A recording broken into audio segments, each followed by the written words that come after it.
पुरानो थियो। 3 तल्ले माथिल्लो तलामा कहिले कोही बस्थेन। घरधनी बुढी आमा थिइन्, जसको अनुहार सधैँ गम्भीर। पहिलो रातै आकाशलाई सुत्दा खाट हल्ली सुरुमा उसले सपनाको दोष दियो। तर भोलिपल्ट बिहान तल्लो तलामा बस्ने दाइले भने, हिजो राति माथि कसले हिँडे जस्तो आवाज आएको थियो, तिमी त थियौ। आकाशले मुस्कुराउँदै टारे, तर उसलाई राति कसैले उसको कानमा फुसफुसाएको महसुस भएको थियो। केही दिनपछि आकाशको बानी परिवर्तन हुन थाल्यो। ऊ एक्लै बोल्थ्यो, ऐनामा हेरेर मुस्कुराउँथ्यो। ऊ भन्थ्यो, ऊ फर्किकी छे, ऊ मसँग बोल्छे।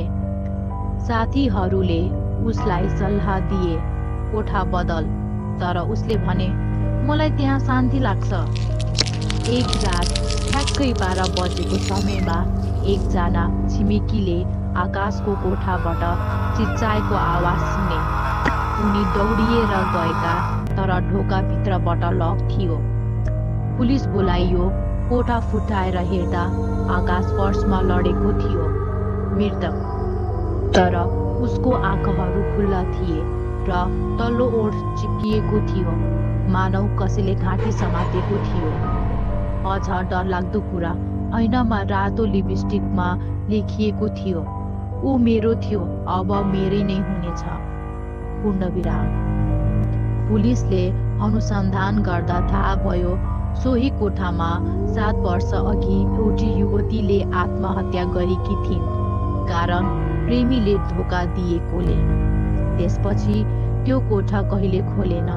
अहिले पनि त्यो घर अझै उस्तै छ। बाटो हिँड्दा पनि मानिसहरू नजर मिलाउँदैनन्। आशा छ हजुरहरूलाई हाम्रो यो कथा मन परेको होला।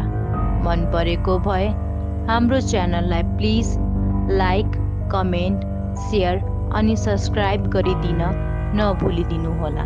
धन्यवाद।